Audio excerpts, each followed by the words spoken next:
All right, let's talk about something that can send a wave of pure panic through anyone. That dreaded account restricted message on LinkedIn. It feels like a digital door just slammed in your face, right? Especially when your whole network, all your career moves are right there.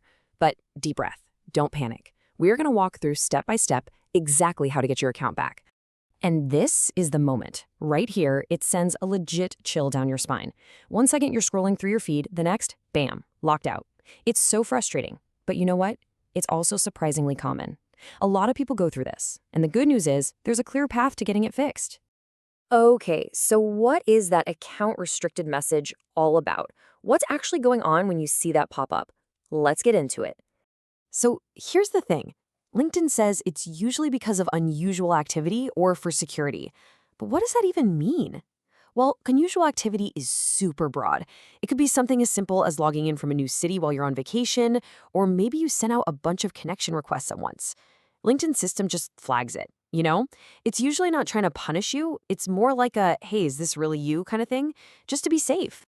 All right, so you've seen the message, you took that deep breath we talked about. Now what? Let's jump into your immediate action plan. The best part is, these first couple of steps are super simple, and a lot of the time, they solve the problem right then and there. Think of these as your first responders. Step 1, check your email. Step 2, try to log in again. Seriously, before you start thinking about support tickets or IDs, just do these two things. It is, by far, the fastest way to fix this. Okay, first up, your email. And I'm going to say this twice because it's that important.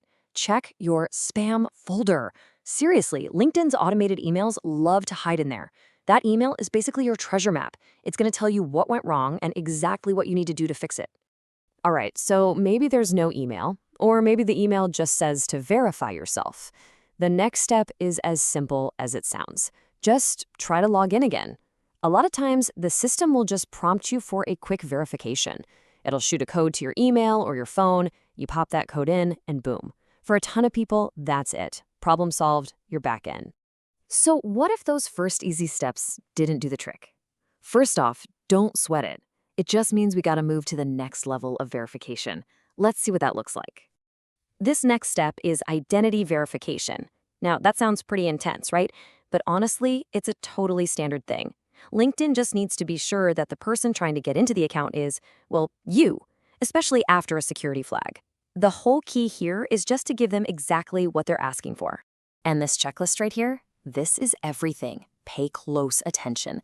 First, the photo of your ID, like your passport or national ID card, has to be super clear. No blur, no glare from the lights. Second, and I can't stress this enough, the name on your ID has to match your LinkedIn profile name perfectly.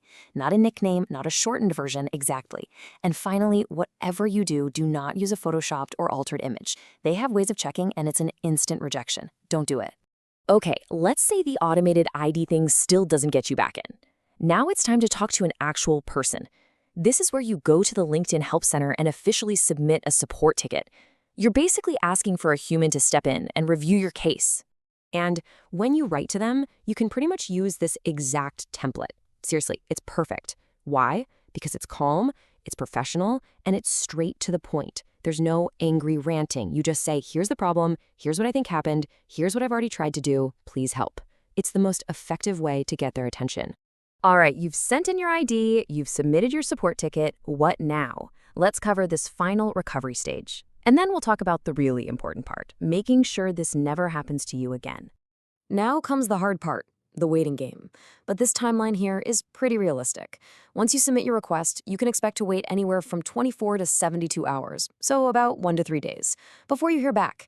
That's how long it usually takes for a person to review everything.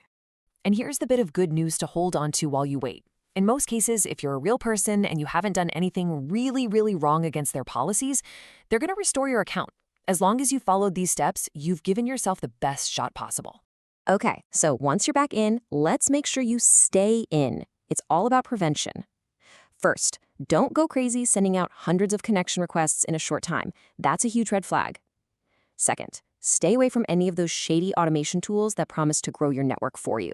LinkedIn hates those. And finally, just keep it real. Make sure your profile info is authentic and up to date. Just use the platform like a normal human and you'll probably be fine. And really, that's the question to leave you with. You now have the playbook for how to get your account back.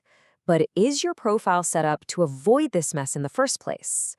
Getting it back is great, but making sure it's secure for the future, that's the real win. Because the absolute best way to deal with this problem is to never have it happen at all.